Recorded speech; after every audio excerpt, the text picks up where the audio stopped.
번 동안 또 다른 주제로 말씀을 전하고 계속해서 성경 인물 이야기를 또 이어가도록 하겠습니다. 이제 사무엘하 마지막 부분인데 사무엘서의 기본적인 내용은 하나님께서 선택하셨던 이스라엘의 초대 왕 사울을 그의 교만 또 그가 하나님의 말씀에 불순종함으로 인해서 그를 버리시고 새로운 왕 다윗에게 기름 부으신 바 되었는데 그 다윗이 이제 우여곡절 끝에 이스라엘의 왕이 되고 또 그가 또 하나님 앞에 또 범죄하여 또 그 죄값을 이스라엘 백성들과 함께 치르는 그 내용 중에 있는 그 본문을 우리가 살펴보고 있습니다. 24장 1절 말씀을 보면 이렇게 기록되어 있어요. 여호와께서 다시 이스라엘을 향하여 진노하사 그들을 치시려고 다윗을 격동시키사 가서 이스라엘과 유다의 인구를 조사하라 하신지라. 그리고 21장 1절에 보면 3년 기근이 있었는데 그에 이어 이스라엘의 국가적 재앙이 두 번째다라는 그 사실을 성경은 밝히고 있습니다. 그러니까 하나님께서 이스라엘 백성에게 그 전에 한번 진노하셨는데 이번에 다시 한번 하신다라는 거예요. 근데 하나님께서 이렇게 이스라엘을 향해서 진노하신 이유는 이 사무엘하 15장과 또 20장에 기록되어 있는 압살롬의 난과 세바의 난에서 보여주었던 이스라엘 백성들의 반역적인 행동에 기인한 겁니다. 그러니까 하나님께서 기름 부어 세우신 다윗 왕을 반역하고 또 대적하는 이 압살롬과 세바를 따랐던 것이 하나님께 대한 그들의 반역자가 돼서 하나님의 진노를 불러 일으켰다라는 거예요. 근데 여러분 참 이 다윗의 일생을 좀 묵상하다 보면 조금 이해 안 되는 부분이 있는데 분명히 다윗이 하나님 앞에 그 바세바를 범하고 우리아를 죽임으로 인해서 지금 하나님께서 심판하시는 내용, 나단 선지자를 통해서 하나님께서 죄를 용서하시지만 그 죄값은 너의 그 가정 또 이 나라에 임할 것이다라고 분명히 말씀을 하셨고 그 일이 지금 진행되는 가운데 있는 거예요. 근데 어쨌든 큰 틀에서 보면 압살롬의 난과 세바의 난도 하나님의 큰 계획 중에 있는 건데 이스라엘 백성들이 압살롬과 세바의 난에 동조했다라는 이유로 오늘 본문은 하나님께서 다윗을 격동하셔서 이스라엘을 치겠다라고 그렇게 말씀하고 있다라는 겁니다. 그러니까 쉽게 말해서 이 다윗의 인구조사는 범죄한 이스라엘을 징계하시려는 하나님의 계획적인 의도에서 나온 것이다라는 걸 성경은 분명하게 보여주고 있습니다. 그러니까 이것은 여호와께서 범죄한 이스라엘을 먼저 징계하시고 또 다윗으로 하여금 미련하고 잘못된 행위를 하도록 이 사탄의 유혹으로 교만해지도록 그냥 내버려 두셨다라는 말씀입니다. 여러분 그러면 우리가 생각하는 하나님하고 좀 개념이 안 맞잖아요. 하나님께서 왜 범죄하도록 부추기셔서 그걸 핑계로 그래 너 잘했어 라고 이스라엘을 벌하시냐라는 겁니다. 일반적으로 우리 나라의 형법에도 함정수사를 금하고 있어요. 그러니까 쉽게 말해서 경찰이 우리를 범죄하도록 판을 깔아놓고 우리가 그 범죄를 저지르는 순간 옳았구나 잘됐다 해서 잡는 그 수사를 못하게 돼 있어요. 그러니까 쉽게 말해서 우리는 교통법규를 속도 위반 단속을 함에 있어서도 우리나라는 몇 미터 앞에 한다고 이제 붙여놓잖아요 대부분. 그리고 이 경찰이 코너에 아무도 없을 때 몰래 숨어서 이 스피드건을 쏘면 그걸 이제 함정 수사다라고 그 항의를 하면 그 뭐라고 하죠? 하여튼 그 불복 청구 같은 걸 하면 용인되는 경우가 많습니다. 그러니까 미리 속도 위반 단속을 한다고 네가 알려놨어야 되는데 왜 숨어서 그걸 하냐라고 따지고 보면 내가 잘못했음에도 불구하고 그런 게 있다라는 거예요. 그러니까 하물며 불완전한 인간의 법도 우리의 인권과 또 그런 걸 소중하게 여기면서 만들었는데 왜 하나님께서 이스라엘 백성들에게 이런 벌하시기 위해서 다윗을 꼬드겨서 그 죄를 짓게 하냐라고 우리가 이해할 수 있는데 사실은 그건 우리 생각이고 하나님께서는 그런 분은 결코 아니죠. 하나님은 죄를 만드시는 분도 아니고 우리를 시험하셔서 우리로 하여금 범죄하도록 그렇게 우리를 유혹하시는 그런 분도 아니다라는 겁니다. 근데 오늘 이 본문의 다윗의 인구 조사에 관해서 같은 내용을 기록하고 있는 역대상 21장 1절에는 이렇게 기록하고 있습니다. 사탄이 일어나 이스라엘을 대적하고 다윗을 격동하여 이스라엘을 계수하게 하니라.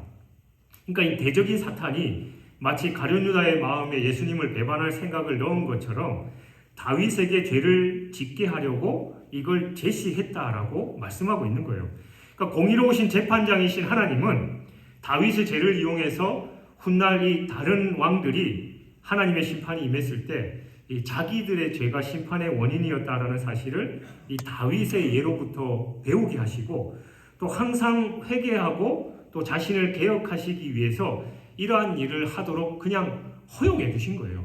이런 부분이 또 우리가 욥기에 보면 사탄이 욥을 시험하는 내용을 하나님께서 허용하시는 장면이 있잖아요. 그러니까 우리는 그런 틀에서 하나님을 이해해야지 하나님께서 우리를 막 이용해서 또 죄를 짓게 하시고 또 심판하시는 그런 하나님이 어딨냐. 그러니까 우리의 생각으로 그렇게 판단하면 안 된다라는 말씀입니다. 그런데 이런 가운데 다윗이 사탄이 주는 그 마음에 교만한 마음이 들어서 이스라엘의 인구를 계수하게 됐고 그것이 하나님 마음에 합당하지 않는 범죄가 되었습니다. 근데 사무엘하 24장 10절에 보면 다윗은 이 백성의 수를 조사한 것이 하나님 앞에 죄가 되었다라는 것을 자각하고 회개합니다. 그러니까 다윗은 자신의 행위를 깨닫고 여호와께 진심으로 또 겸손하게 회개해요. 그러니까 교만한 마음이 들어서 사탄이 유혹할 때 거기에 넘어졌지만 훗날 그게 하나님 앞에 큰 죄다라는 것을 깨닫고 회개했다라는 거예요. 그러니까 여기서 큰 죄라는 표현은 이 100만 배나 크게 하나님 앞에 하나님의 질서를 깨뜨렸다라는 걸 의미합니다. 그러니까 이건 하나님을 의지하지 않고 이 자기의 군사력을 의지한 다윗의 교만한 생각 그것과 또 행동이 다른 죄보다 100만 배나 큰 죄다라는 걸 가리키는 겁니다. 그러니까 사울과 달리 다윗을 다윗되게 했던 가장 큰 이유 중에 하나가 바로 그는 솔직하고 겸허한 회개를 한 인물이었습니다. 다윗도 뭐 오늘날 법으로만 따져도 뭐 간음과 살인, 교만의 죄악 등 뭐 쉽게 말해서 이 사형에 처할 그 많은 죄들을 지었습니다만 그는 자신이 잘못되었음을 깨닫는 순간 지체하지 않고 무릎 꿇고 하나님 앞에 회개의 눈물을 흘렸던 사람입니다. 그게 바로 다윗과 또 다른 사람들, 특별히 사울과의 큰 차이점입니다. 다윗은 이 요압의 인구조사를 시키고 나서 사실 처음에는 요압이 그건 하나님의 뜻과 맞지 않습니다라고 얘기했지만 그는 강제적으로 시켰고 그 조사를 다 한 후에 요압이 그 보고를 하자 그 요압의 보고를 받은 후에 이 신앙 양심이 회복되어서 자기의 죄를 깨닫고 참회의 눈물을 흘렸습니다. 근데 그 기간이 무려 10개월이나 되었던 겁니다. 다윗은 10개월 동안 이생의 자랑이라는 이 편협한 사고에 의해서 하나님과의 이 바른 관계를 유지할 수 없었지만 하나님께서 다윗을 스스로 깨우칠 때까지 그 죄를 스스로 깨우칠 때까지 10개월 동안이나 참고 기다리셨던 것이죠. 그러나 안타깝지만 그 죄값은 가혹했습니다. 11절에서 15절에 기록된 대로 하나님은 다윗에게 이 세 가지 징벌 중에 하나를 선택하라고 말씀합니다. 14절에 보면 다윗은 여호와의 손에 빠지고 사람의 손에 빠지지 아니하기를 원하노라라고 말합니다. 그러니까 전쟁의 재앙은 이 대적의 손에 죽는 것이고 기근의 재앙은 이 흉작으로 인해서 민심이 강팍해져서 사회를 피폐하게 만드는 걸 의미하지요. 그러므로 다윗은 결국 하나님의 품보다 더 나은 피난처가 없다라는 것을 깨닫고 하나님의 이 직접적인 간섭으로 시행되는 사흘 동안 전염병을 택하겠다라고 그렇게 대답한 겁니다. 그러니까 다윗은 이 사악한 인간이나 이 피폐된 사회에 붙여지기보다 하나님께서 직접 형벌을 내리시는 걸 선택했는데 그 이유가 바로 하나님 여호와께서 긍휼과 자비가 풍성하신 하나님께서 그 하나님으로부터 그 죄를 달게 받는 게 자기에게 훨씬 좋다라고 그렇게 판단했던 것이죠. 이때 죽은 자가 이 전염병으로 죽은 자가 7만 명입니다. 성경에서 7 그리고 70, 700, 7천, 7만은 바로 하나님의 완전한 주권을 뜻하는 숫자예요. 그러니까 히브리어는 숫자 1, 2, 3, 4, 5, 6, 7, 8 해서 각 숫자마다 다 의미가 있습니다. 이 7이 붙은 그 숫자는 하나님의 완전하심을 뜻하는 그런 숫자입니다. 그 짧은 기간에 이토록 많은 사람이 죽었다라는 사실은 하나님의 진노의 무서운 실상을 생생하게 보여주는 겁니다. 그리고 16에서 17절에서 하나님의 진노가 멈추고 다윗은 하나님과의 관계 회복을 위해서 강구합니다. 그러니까 진정한 회개는 자기 죄를 인정하고 또 1절 다른 사람에게 죄를 전가하지 않는 겁니다. 우리는 여기서 진정한 회개의 참모습을 볼 수 있습니다. 참된 회개란 자기 죄를 자백하는 차원을 넘어서 그 범죄 결과까지 달게 책임지려는 그런 자세를 가리킵니다. 타인의 허물과 죄악까지도 자신의 것으로 여기고 통회하는 그 긍휼과 자비의 마음을 갖는 거지요. 그러나 아담부터 역대 믿음이 좋은 우리의 신앙의 선배들도 하나님 앞에 범죄했을 때 그들이 그 죄를 자신의 불찰과 또 자기의 죄로 여기고 철저하게 회개한 사람들은 극히 드뭅니다. 아담부터 계속해서 그 죄를 남에게 전가하잖아요. 그러나 다윗은 철저하게 그 죄를 깨닫고 하나님 앞에 눈물로 회개하고 그 죄값도 달게 받겠다, 내가 책임지겠다라는 그런 마음이 있었다라는 것이죠. 다윗은 한 나라의 왕이었지만 진짜 자기의 왕이신 여호와 하나님 앞에 최대한 겸손하게 회개했던 것입니다. 순종이 하나님의 기적을 보는 방법이라면 겸손은 하나님의 은혜를 크게 입는 방법입니다. 그래서 성경 곳곳에서 하나님께서 가장 싫어하시는 죄악이 교만이다라고 말하는 거잖아요. 그리고 오늘 본문은 바로 다윗이 회개의 예물을 번제와 화목제로 드려서 하나님과의 관계를 회복하는 그런 내용이 담겨 있습니다. 아라우나라는 그 단어의 뜻은 나는 기뻐 외치리라 라는 뜻입니다. 그러니까 회개를 통한 관계 회복에 대한 이 감사 찬양인 거예요. 하나님께서 화해의 장소로 이 아라우나의 타작마당을 정하신 것은 그곳에서 이 천사의 심판 활동을 중단시키신 이 하나님의 긍휼과 이 자비가 나타나신 곳이기 때문이고 또 화해와 자비의 장소로 성결하신 것입니다. 한편 다윗이 번제와 화목제를 드린 이 아라우나의 타작마당은 역사적으로 아주 중요한 의의를 지닌 장소입니다. 그러니까 이곳에서 옛날 아브라함이 이삭을 하나님께로 번제로 드렸던 그 장소이고 훗날에는 솔로몬이 하나님을 위해서 성전을 건축하신 곳이 바로 이 아라우나의 타작마당입니다. 그러한 의미에서 이 아라우나의 타작마당에서의 다윗의 제사는 인간의 죄를 대속하기 위한 그리스도의 희생을 예표하고 있다라는 겁니다. 그래서 이 사무엘서의 저자는 이 사무엘 하를 마무리하면서 독자들로 하여금 이 모든 시선을 바로 예수 그리스도에게로 향하도록 그렇게 만들고 있는 것이지요. 그리고 18절을 보면 선지자 갓이 다윗에게 이르기를 천사가 서 있는 아라우나의 타작마당으로 가서 여호와를 위하여 단을 쌓으라 라고 말합니다. 이때 이 하나님의 천사가 온 이스라엘을 침으로 인해서 많은 사람이 죽어나가는 것을 본 다윗이 하나님을 향한 회개의 마음과 두려움에 쌓여서 어쩔 줄 몰라 하는 그때였습니다. 그야말로 다윗으로서는 그 백성과 이스라엘을 위해서 아무것도 할 수 없는 그런 무능력감에 처해 있는 모습입니다. 그런데 이때 하나님께서 선지자 갓을 통해서 제단을 쌓고 번제를 드리라라고 명령하심으로써 그들 자신으로서는 도저히 해결할 수 없는 그 죄로 인해 벌어진 하나님과의 사이를 회복할 수 있는 방법을 친히 알려주신 것입니다. 여러분, 사실 죄인된 우리 사람들이 아무리 노력해도 하나님과의 관계를 회복할 방법은 없습니다. 그래서 사도 바울은 모든 사람이 죄를 범하였음에 하나님의 영광에 이르지 못하더니라고 말하는 거죠.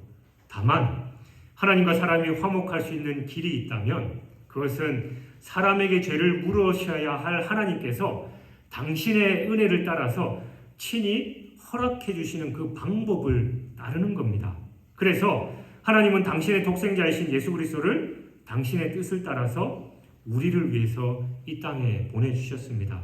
그러니까 예수 그리스도께서 우리와 하나님 사이의 이 화목을 위한 화목 제물이 되어 주신 것이지요. 그러므로 우리는 이 예수 그리스도를 믿음으로 말미암아 하나님 앞에 담대히 나갈 수 있습니다. 예수님이 아니면 우리가 그 어떤 종교적인 행위, 경건한 행위를 하더라도 그렇게 할 수 없습니다. 그러니까 이 얼마나 감격스러운 말 그대로 복음이냐라는 거예요. 우리는 죽을 수밖에 없는 그런 상황, 이 다윗이 처한 상황, 자신의 죄 때문에 이스라엘의 7만 명이라는 그 사람이 3일 만에 다 죽어가는 이스라엘의 그 곡소리가 들리는 이런 상황 속에서 자기는 아무것도 할 수 없는 그런 가운데 울면서 하나님 어떻게 합니까? 용서해 주십시오. 제가 죽일 놈입니다. 가슴을 찢고 회개하고 그때 하나님께서 선지자를 보내셔서 번제를 쌓아라. 그러면 내가 다시 너와의 관계를 회복시켜 주겠다라고 말씀하신 거죠. 그러니까 그게 바로 은혜이고 복음입니다. 그러나 여러분, 세상에는 아직도 이러한 사실을 그대로 믿지 못하고 다른 방법을 찾는 사람들이 많습니다. 내가 뭔가를 해서 내가 돌을 쌓아서 저쪽으로 올라가면 내가 뭐 극락왕생도 할 수 있고 내가 뭐 돌을 터득할 수도 있고 뭐 선견자의 반열에 오를 수 있다라는 등 다른 얘기를 합니다만 그게 바로 기독교와 다른 종교의 차이점입니다. 우리는 할 수 없습니다. 여러분도 나름대로 해봤잖아요. 그리고 여러분들이 뭐 존경하든지 뭐 이름이 알려져 있던 그 다른 종교 지도자들에게 가서 한번 물어보세요. 그 사람들이 뭐라고 하는가? 하나같이 자기는 부족하고 나는 할 수 없다라는 그런 고백으로 그들은 세상을 떠납니다. 그런데 그런 종교를 여전히 숭배하고 사람들은 뭔가가 있을 거야라고 열심히 노력해서 올라가려고 하고 있는 것이죠. 근데 우리 기독교는 정반대입니다. 우리 부족한 인간이 뭔가를 하려고 애쓰는 종교가 아니라 우리는 해도 할 수 없기 때문에 전능하신 하나님, 모든 것을 할 수 있으신 하나님께서 친히 내려오셔서 우리의 문제를 해결해 주셨다는 거예요. 그러니까 여러분 상식적으로 한번 생각해 보십시오. 어떤 게 맞습니까? 우리 일반적인 상식으로도 우리는 아무것도 할 수 없는데 하려고 하는 그런 종교를 믿는 것과 우리는 아무것도 할 수 없으니까 전능하신 하나님, 신께서 우리의 문제를 해결해 주시는 거 상식적으로도 후자가 맞는 거잖아요. 바로 기독교는 그겁니다. 우리의 부족함, 우리는 죽을 수밖에 없는 죄인이었지만 예수님께서 이 땅에 인간의 몸을 입고 오셔서 그 모든 문제를 해결하셨기 때문에 우리는 여전히 똑같은 상태지만 그 예수 그리스도의 공로, 은혜로 우리는 구원받을 수 있는 그런 존재가 되었다는 거죠. 그게 바로 기독교의 핵심입니다. 그래서 세상에 여전히 진리를 쫓고 있는 그들에게 당신들 백날 첫날 그거 해봐야 소용없다. 진리는 이것이다라고 우리가 알려줘야 하는 것이죠. 그리고 18절을 보면 선지자 갓이 다윗에게 이르러 하나님의 말씀을 전한 것을 보도하고 있습니다. 선지자는 이 사흘 전에 다윗으로 하여금 세 가지 중에 어떤 징계를 받을 건지 하나를 택해라라고 말했던 그 선지자예요. 그래서 다윗이 그 중에 한 징계를 선택한 결과 이스라엘 사람들 7만 명이라고 하는 많은 숫자가 죽어 나가야 했습니다.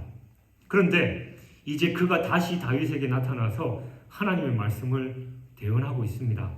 그러므로 이미 하나님의 천사를 보고 공포에 질려있던 다윗은 선지자 갓이 이 하나님의 말씀을 대언하는 그 자체만으로도 아마 공포와 두려움을 느꼈을 거예요. 3일 전에 이 선지자가 와서 하나님의 심판을 대언했던 그런 사람입니다. 그러니까 3일 만에 다시 나타나서 하나님께서 너에게 말씀하셨다라고 하면 여러분 무슨 생각이 드시겠어요? 아이고, 또 하나님이 이것 말고 또 뭘 그렇게 하시려고 그러나. 다윗은 두려움에 사로잡혀 있었습니다. 그러나 본문에서 가시 전한 말씀은 다윗과 이스라엘로 하여금 하나님과 다시 회복할 수 있는 길을 제시합니다. 여러분, 하나님의 말씀은 죄인을 정죄하는 무서운 심판의 기준이 되기도 하지만 또한 한편으로는 죄인이 우리가 하나님과 화목해질 수 있는 길이 무엇인지를 알려주기도 한다는 겁니다. 이는 하나님의 말씀이 히브리서 4장 12절 말씀처럼 좌우의 날성문과 같이 예리하여서 우리의 영혼, 육과 골수와 관절을 쪼개고 찔러 쪼개기까지 하고 심판하시고 멸하고 그런 상황도 되지만 한편으로는 또 죽을 영혼을 살리시고 치료하시고 자유케 하시는 것이 되기도 하기 때문입니다. 그래서 아무리 죄인이라고 할지라도 하나님의 말씀을 가까이 하다 보면 결국은 하나님을 바로 알게 되어서 참된 회개에 이르게 되고 그로 인해 그분과 참 화복을 누리게 되는 것입니다.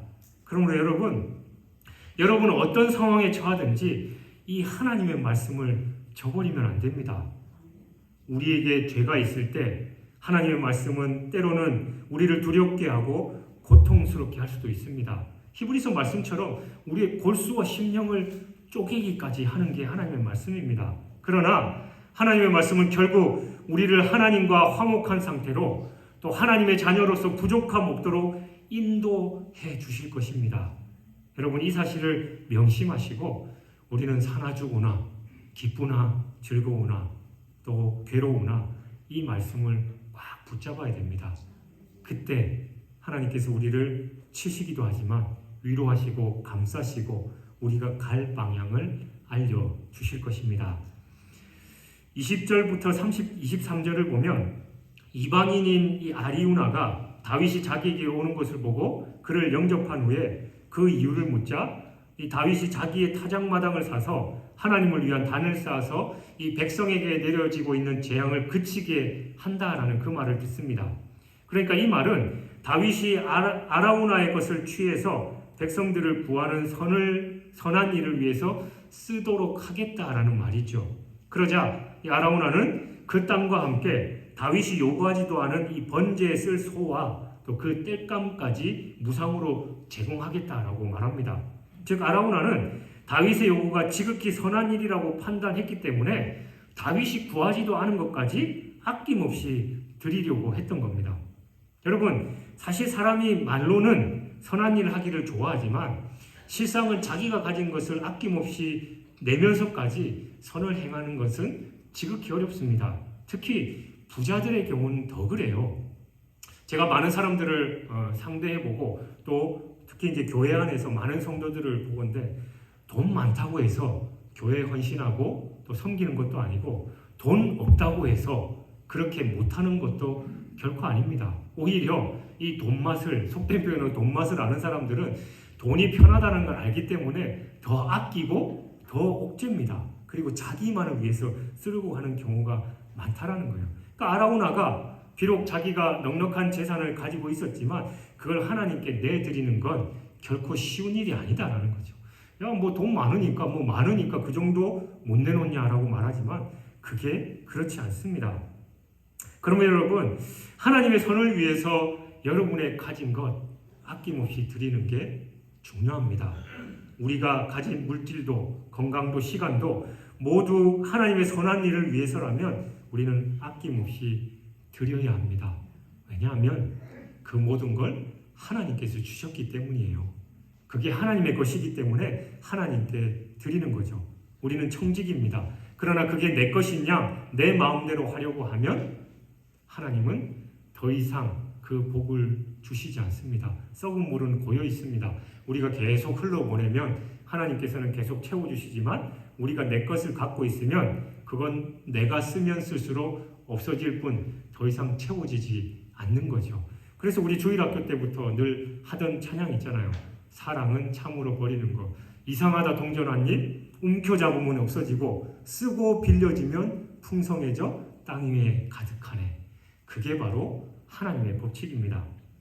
다윗은 아리우나가 가서 그가 소유한 아라우나에게 가서 그가 소유한 이 타작마당을 팔면 자기가 하나님을 위한 제단을 그곳에 쌓아서 백성들을 향한 진노를 거두게 할 것이다 라고 말합니다.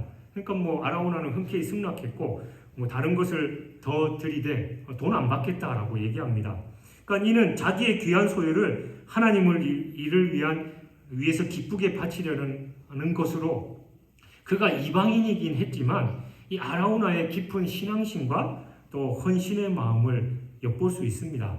그는 내 거니까 또 이방인이니까 얼마든지 그 요구를 거부할 수 있었음에도 불구하고 자신의 것을 다 내어놓았다라는 거예요. 여러분, 어떻게 보면 별거 아닌 헌신일 수도 있지만 우리 진주중앙교회가 99년의 역사까지 온 건 바로 이런 아라우나와 같은 보이지 않는 데서 섬기는 우리의 믿음의 선배들이 있었기 때문에 가능했습니다. 한국교회가 지금까지 하나님의 복을 누릴 수 있었던 건 말도 통하지 않고 물도 모든 것이 낯선 이 땅에 복음 들고 왔던 그 선교사들의 씨가 뿌려졌고 또 처음 100년도 훨씬 전에 주님을 만나서 그 은혜와 감사와 또 그 기쁨이 북받쳐서 하나님의 나라와 영광을 위해서 헌신했던 우리 믿음의 선배들로 인해서 우리 한국교회가 지금까지 복받을 수 있었다라는 거죠. 초대교회 안디옥 교회와 같이 그들이 모든 수고와 땀을 흘렸기 때문에 그 초대교회가 놀라운 부흥의 역사를 경험할 수 있었던 것도 마찬가지입니다. 오늘날 부흥하고 발전하는 많은 교회들이 보이지 않지만 작은 것 같지만 그걸 하나님께 내어드릴 때 하나님께서 그것을 통해서 역사하셨음을 우리는 기억해야 합니다. 다윗이 아라우나의 타작마당에 단을 쌓고 이 번제와 화목제물을 드렸더니 이에 여호와께서 그 땅을 위해서 위한 그 기도를 들으심에 이스라엘에게 내렸던 재앙이 그쳤습니다. 이는 하나님께서 그 희생의 피를 받으심을 통해서 당신의 진노를 거두어 주셨기 때문입니다. 그러니까 이는 인간의 죄를 속하기 위해서는 대속의 피가 요구된다라는 걸 시사하고 있습니다. 인간의 죄는 결코 그냥 해결되는 방법이 없습니다. 죄는 반드시 희생을 통해서만 해결될 수 있습니다. 죄는 죄인이 죽든지 아니면 죄인을 대신하여 다른 누군가가 아니면 다른 무엇인가가 죽어야만 그 죄를 해결할 수 있습니다. 왜냐하면 로마서 6장 23절은 분명히 말하고 있죠. 죄의 삭은 사망이다. 그러한 이유로 하나님은 구약시대의 인간의 죄를 해결하는 방편으로 제사제도를 마련해 주셨습니다. 즉 하나님은 인간의 죄를 이 동물에게 전가하고 또 그 동물을 잡아서 하나님께 제사 드리는 방법을 통해서 우리 인간의 죄를 속하게 하신 겁니다. 그러므로 히브리서 9장 22절은 피 흘림이 없은즉 사함이 없느니라 라고 말씀합니다. 그러한 이유로 이 구약시대 이스라엘 백성들은 죄를 범할 때마다 이 동물을 끌고 제사장에게 나아가서 하나님께 제사를 드려야만 했습니다. 그런데 중요한 사실은 구약의 동물 제사는 한계가 뚜렷했다라는 거예요. 구약의 동물 제사는 인간의 죄를 사하기는 했지만 인간의 죄를 근본적으로 없애지는 못했습니다. 또한 그 효력이 일시적이어서 사람이 죄를 범할 때마다 매번 그런 제사를 드려야 했습니다. 말하자면 이 동물 제사는 인간을 죄에서 온전하게 회복 또 구속시키지 못하는 것이죠. 사실 동물 제사는 죄인으로 하여금 하나님의 당장의 심판에서 피하게 하기 위해 주어진 제도일 뿐 인간의 죄를 해결하기 위한 근원적인 방편이 될 수는 없었습니다. 왜냐하면 인간의 죄는 오직 인간의 피로서만 해결될 수 있기 때문입니다. 그러므로 구약의 제사 제도는 인간의 죄를 속하기 위한 완전한 제사의 예표에 불과하다라는 겁니다. 그러면 완전한 제사는 뭐냐? 그게 바로 예수 그리스도의 대속의 제사인 것이죠. 속죄 제사인 겁니다. 앞에서도 언급했듯이 인간의 죄를 속하기 위해서는 인간의 희생의 피가 요구됩니다.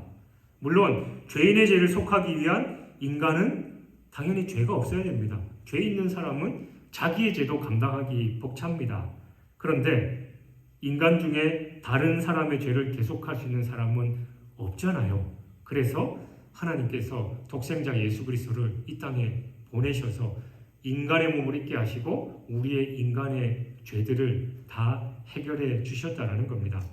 그러므로 인간 스스로는 결코 죄에서 벗어날 수 없었지만 바로 예수 그리스도를 통해서 구원의 길을 예비해 놓으신 것입니다. 그것이 바로 예수 그리스도의 십자가의 대속이지요. 창세기 4장 4절 5절에서 이 가인과 아벨의 예배를 통해 보여주신 성공적인 제사는 바로 하나님께서 제물과 함께 그 제물을 드리는 사람을 함께 받으시는 제사다라는 겁니다. 아라우나는 이 다윗 왕의 제사에서 제물과 더불어 제물 드리는 자가 모두 기쁘게 여호와께 연락되기를 진심으로 기원했을지라도 하나님의 방법이 아닌 지금 그는 하나님의 방법이 아닌 제사를 다윗에게 요구했기 때문에 제안했기 때문에 오히려 하나님의 제사를 방해하는 모습일 수도 있습니다. 다윗은 아라우나의 소유를 취해서 그냥 드릴 경우 그 제사는 헛될 것이라는 이 성령의 감동에 순종했던 겁니다. 제사는 제물에만 있는 게 아니라 자기의 중심, 제사를 드리는 그 사람도 중요하다는 걸 다윗은 깨달았다는 것이죠. 그러니까 참된 회개는 이해타산이나 인색함 없이 온전하고도 자발적으로 드려야 합니다. 자기 희생 없는 값싼 회개는 여호와께 헛되고 무의미한 것입니다. 하나님은 진노 중에도 긍휼을 베푸시는 분이십니다. 사람의 회개와 죄로부터 회복은 100% 하나님의 이 자비로우신 구원 섭리에서 비롯됩니다. 이곳은 아브라함의 순종 신앙과 또 여호와 일의 은혜가 기억되는 모리아의 한 산입니다. 이런 역사적인 장소를 하나님께서 화해와 자비의 처소로 택하시고 성별하신 것은 바로 이곳을 찾는 사람마다 하나님의 자비와 용서와 또 보살피는 은혜를 기억하게 하려고 하셨던 것이지요. 그래서 이곳에 솔로몬 성전이 세워져서 택한 백성들의 시은소가 되었던 것입니다. 바로 이곳이 또 훗날 예수 그리스도께서 십자가에 죽음 당하신 인류 구원을 완성하신 골고다입니다. 다윗의 제사를 받으신 하나님이 이스라엘 내의 온역 재앙을 완전히 그쳐주셨음을 가리킵니다. 이것은 사람들이 당하는 모든 고통과 재난의 근본적인 해결책은 오직 하나님과의 올바른 관계 회복에 있다라는 사실을 분명하게 보여주는 교훈입니다. 우리 인간의 죄를 대속하기 위한 대속제물이 되기 위해서는 우선 죄 없는 인간이어야 합니다. 동시에 단 한 번의 제사로 인류의 모든 죄를 해결할 수 있으려면 무한한 존재여야 합니다. 그런데 이 무한한 존재는 하나밖에 없었지요. 따라서 인류의 죄를 대속하기 위한 제물의 조건은 무죄한 인간인 동시에 하나님이셔야만 했습니다. 그런데 인간은 하나님이 될 수 없었기 때문에 인류의 대속 제물이 되기 위해서 하나님께서 인간이 되신 겁니다. 하지만 여러분, 하나님이 인간이 된다는 것은 가히 상상하기 어려운 일입니다. 창조주가 피조물이 된다는 걸 어떻게 상상이나 할 수 있습니까? 그런데 인간을 지극히 사랑하시는 우리 하나님께서 그렇게 하신 것이죠. 사랑하는 여러분, 본문을 통해서 우리는 아라우나의 타작마당에는 하나님을 향한 제단을 쌓고 또 그곳에서 하나님의 응답하심이 있었던 것을 보게 됩니다. 이러한 하나님의 응답하심은 죄로 인해서 징계를 받아서 두려워하는 다윗을 향해 당신이 여전히 그를 사랑하시고 이전에 주신 약속까지도 결코 변함이 없다는 사실을 인식시켜 주신 그런 사건입니다. 그러므로 다윗에게 있어서 아라우나의 타작마당은 하나님의 은혜를 재확인하고 또 헌신을 재다짐하는 그런 장소가 되었던 것입니다. 그곳에 바로 예수 그리스도의 십자가의 은혜가 있었던 것이죠. 그렇다면 여러분, 혹시 여러분이 하나님의 징계를 받고 있다라고 생각하고 계십니까? 그러면 여러분이 서 있는 그 곳이 바로 그 자리를 하나님을 다윗이 만났던 아라우나의 타작마당으로 삼으시기 바랍니다. 여러분이 지금 그 자리에서 하나님을 향해서 통회하는 마음을 가지고 그 은혜들을 회개하고 새로운 헌신을 다짐한다면 바로 그 자리가 여러분의 아라우나 타작마당이 될 것입니다. 그것은 내 의와 내 공로는 없는 자리입니다. 내 죄악과 교만과 나의 부족함이 가득한 장소지만 바로 하나님께서 그곳을 택하셔서 예수 그리스도의 십자가 연회로 우리를 덮으시고 모든 것을 회복하신 은혜의 장소입니다. 그것을 우리가 할 수 있는 건 하나님께 통회하는 마음뿐이고 하나님의 은혜를 찬양하는 입술뿐이며 또 하나님을 향한 진정한 마음을 쏟아놓는 것이지요.